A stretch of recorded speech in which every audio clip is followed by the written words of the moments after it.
Duh. I mean, we just don't buy any old thing to put into our mouths and our hair and on our skin, do you? No. Our customers want us to be just as consistent with our products and services as you would want them to be consistent in making purchases from you.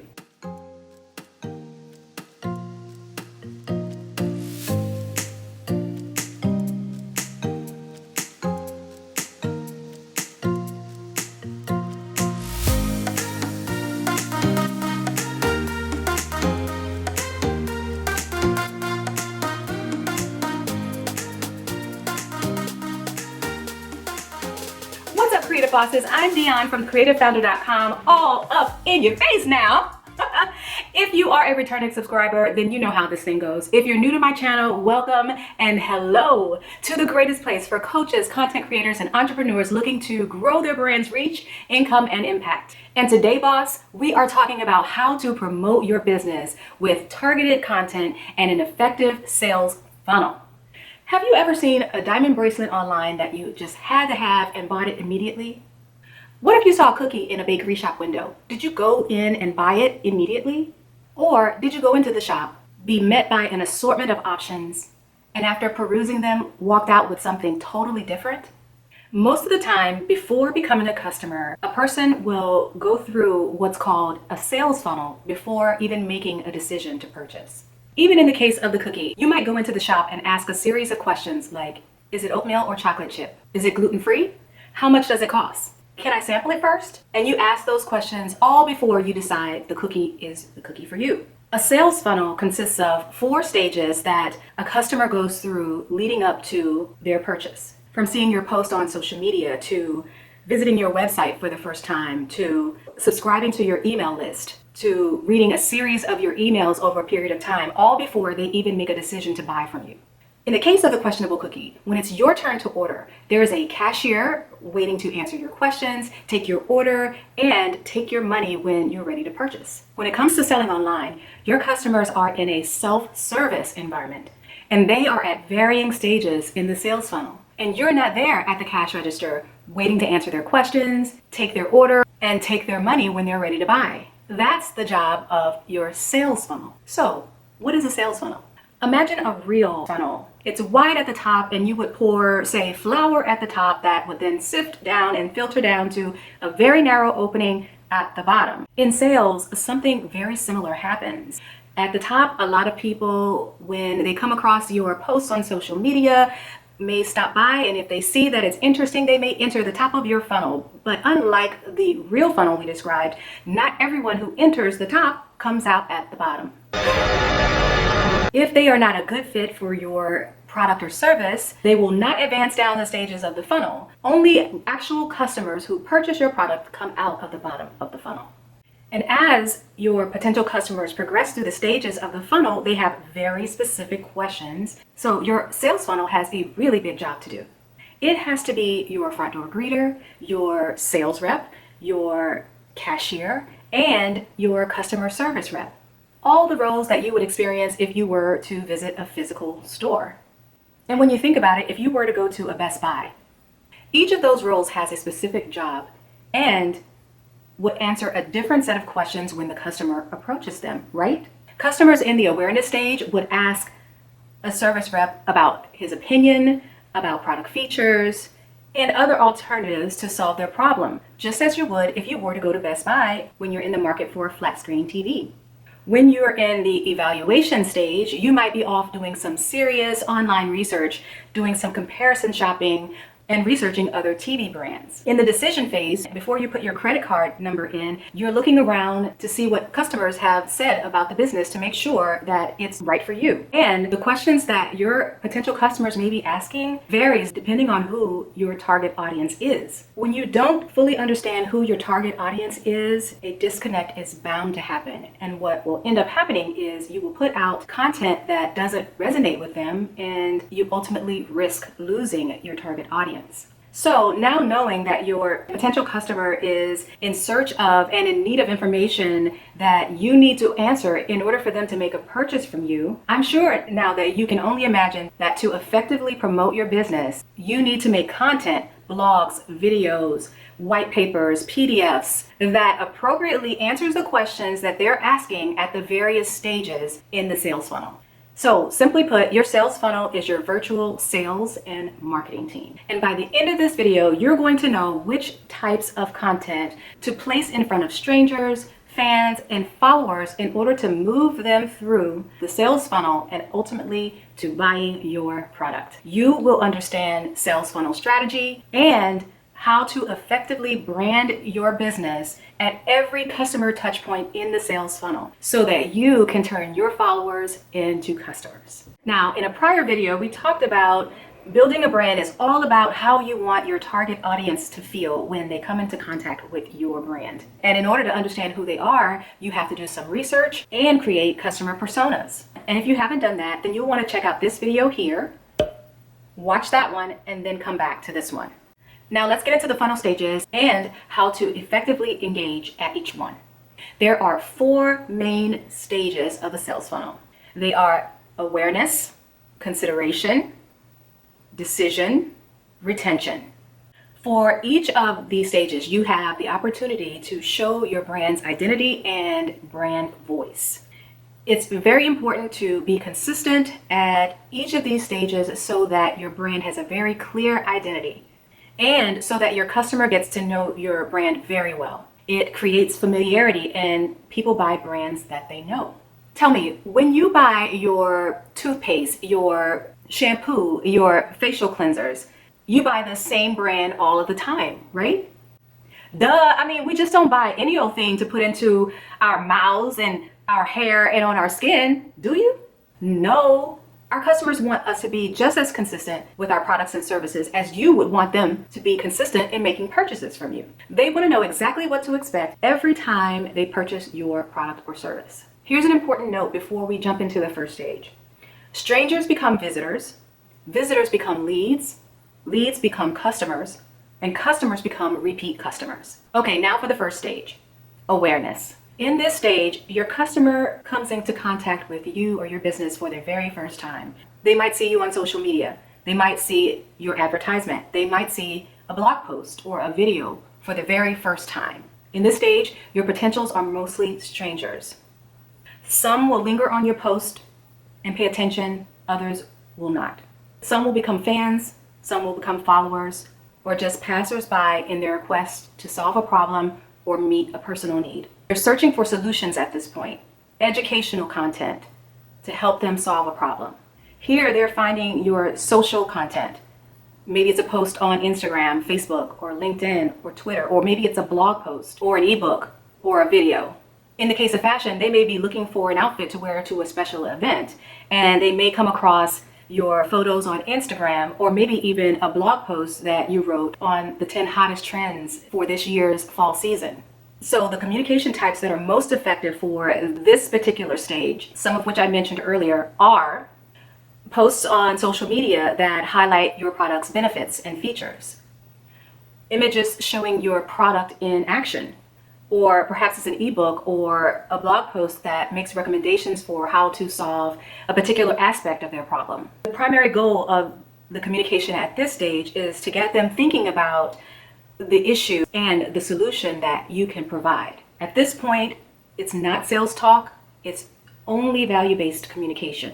So it's really important to communicate clearly about your product or service to enable smart research on their part and to attract your best customer right off the bat. Now, how would you brand your messages at this stage?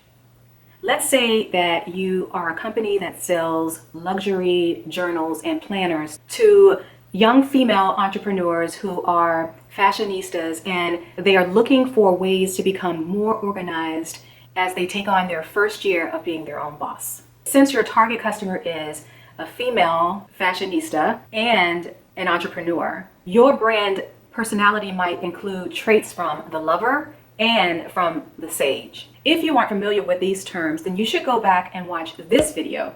In it, I discuss how to humanize your brand by giving it personality traits. And then come back to this one. At this stage, some of the most powerful ways to capture your target customer's attention is through blog posts, ebooks, white papers, and reports that have original research. I'm talking research that you've done on your own and have come to your own unique conclusions in terms of solving the problem. But don't feel limited by written content. Amazing content could also include videos, social media posts, courses, and other forms of educational content. So in the case of Instagram, your post might look something like this. It's beautiful, it has a feminine color scheme, and the quote is both aspirational and inspirational, something a young entrepreneur might gravitate toward. Customers of brands that have the lover trait are looking for glamour and beauty. Here you see the femininity in the color scheme and also in the script font. Customers of the sage personality trait are looking for self-improvement, hence the aspirational messaging about the benefits of being organized. Your brand colors should reflect a mood that would attract your target customer, and your brand voice should speak from a perspective that would resonate with them as well. It should drive desire and engagement. This content doesn't try to sell the audience on a product or service. Instead, it educates, it helps, it inspires, it motivates, and it answers certain questions about a pain point. That should be the goal of your content for customers in the awareness stage. So when you're posting quotes, make sure they're inspiring and motivational and are in alignment with your brand's voice. So how do you measure for your success in this particular stage? What you should expect are onlookers, strangers engaging with your posts. You expect some to become fans and followers. At this point, they're now aware and want to know more. You are looking for engagement as a success measure. You're looking for likes, shares, fans, followers, link clicks to your ebooks and to your website. It's important to manage your expectations. The value of your prospects is very low. And what I mean by that is there are no guarantees that they're going to buy from you. They are simply browsing. But those that find your content to be in keeping with their style or that they find helpful or interesting may journey on to the next stage of your sales funnel. Quick post check. Are you liking the video so far? Please give it a thumbs up if you like it. On to the middle of the funnel, the consideration or evaluation stage. Now that they are aware of who you are and that they know that you have a solution available, they are no longer strangers, they are acquaintances. This consideration or evaluation stage is a very critical stage in the funnel because it's at this point that your potential customers start comparison shopping and eliminating solutions that are not a good fit. Unfortunately, many brands don't define the stages of their sales funnels. Without defining the stages of your funnel, you can't possibly nurture leads effectively, meaning you're making little to no effort to move potential customers to the bottom of the funnel, the purchase stage. In other words, you've left the cookie store unattended. This is the point where fans and followers actually take action and let you know that they're interested. They make an advancement toward purchase. They may take action by signing up for your newsletter on your website or answering a survey or opting in to get your free PDF or ebook. These are called lead magnets, your discounts, your ebooks, your free reports. When a fan or follower takes an action other than a purchase, they become a warm lead. It's not the purchase of your product yet, but it's an indication that they're interested. Now we're at the point where a stranger has become a lead. And it's your job at this stage to help the lead understand what you do differently than others in the pack.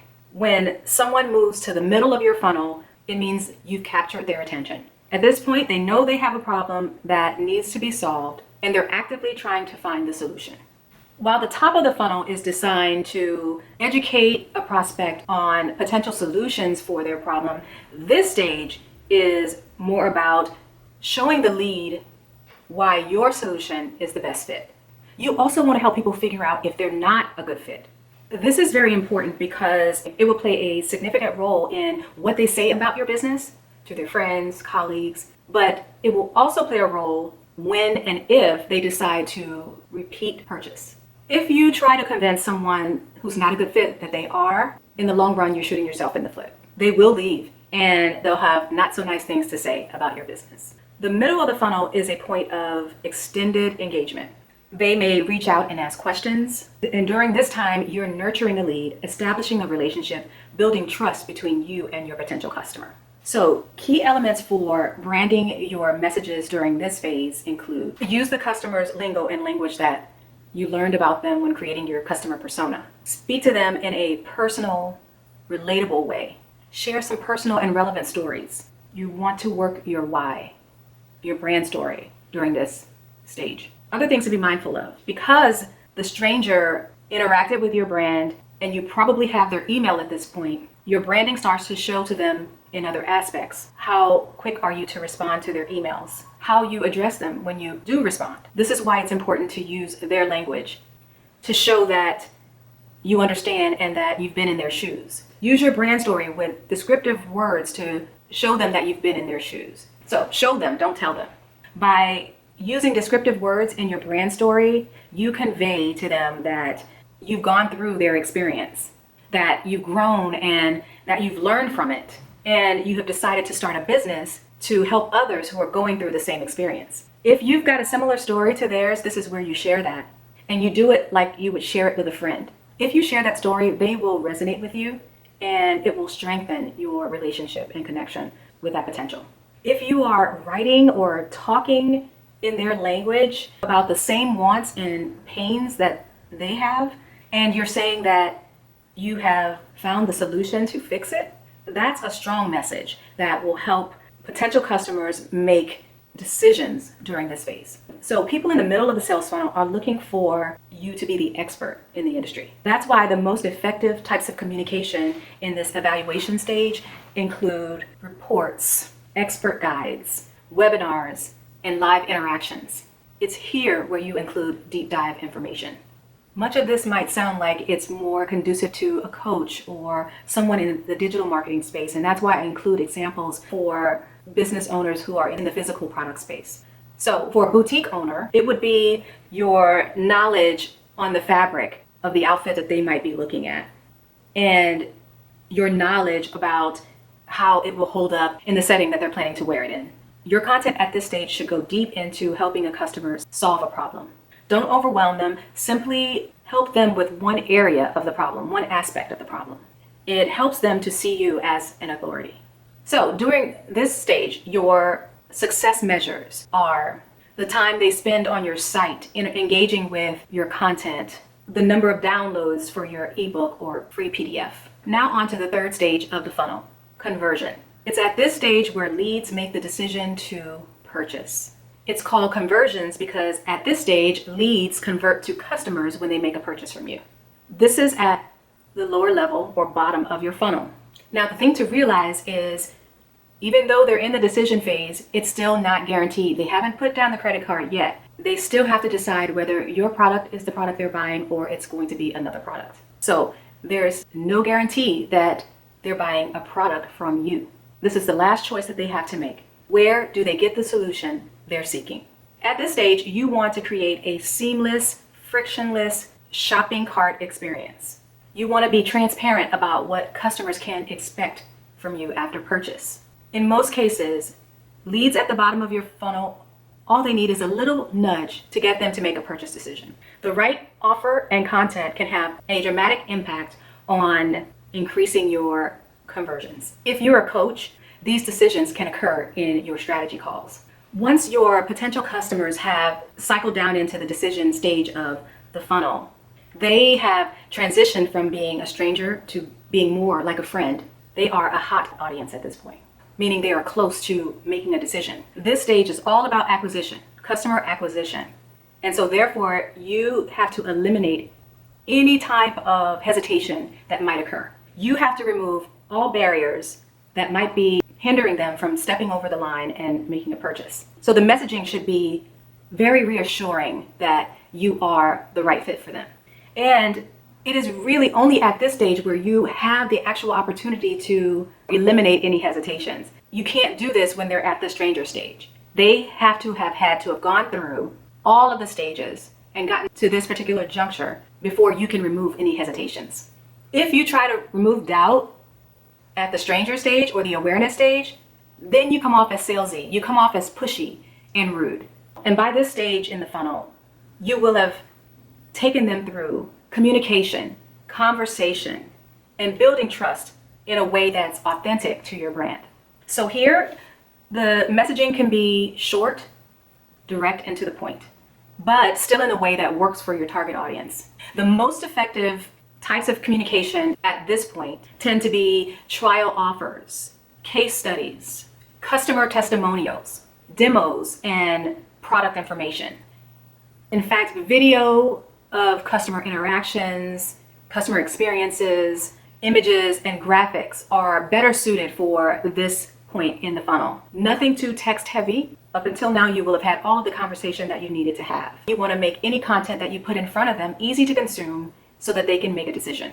Your success measures are number of purchases, revenue, average cart size. Now on to stage 4 of the sales funnel, retention. The goal of this part of the process is to engage and to build relationship. Let your customers know where their purchases are, when they will arrive, and if there are any delays or disturbances along the way, then what is the process to fix it? The communication here is more about making the customer feel comfortable about making returns by communicating your policies up front and letting them know when you've received a return. The effectiveness of this portion of the funnel can be measured by the number of return customers, meaning those that come back. Are they making referrals to your business? Are they sharing your business with their friends and colleagues and family? And another important measure you want to look after is customer lifetime value. The branding for your messaging here should be consistent as it was in all of the prior stages, speaking in a tone and manner in which your customer speaks. If your branding is to appear as a girlfriend, then you want to address them in that way. Do this well, and your process will have great impact on your customer relationships, as well as great possible increase in your overall sales. Now, y'all, I want you to be honest with me. Did you find this information enlightening? What type of content will you create first? As always, I can't wait to continue the conversation with you down in the comments below. If you like this video, please give it a thumbs up, share it with your fellow creative bosses, and don't forget to subscribe and hit the notification bell so that you don't miss anything when I upload new content each week. Thank you so much for watching, and until next time, stay inspired. Bye.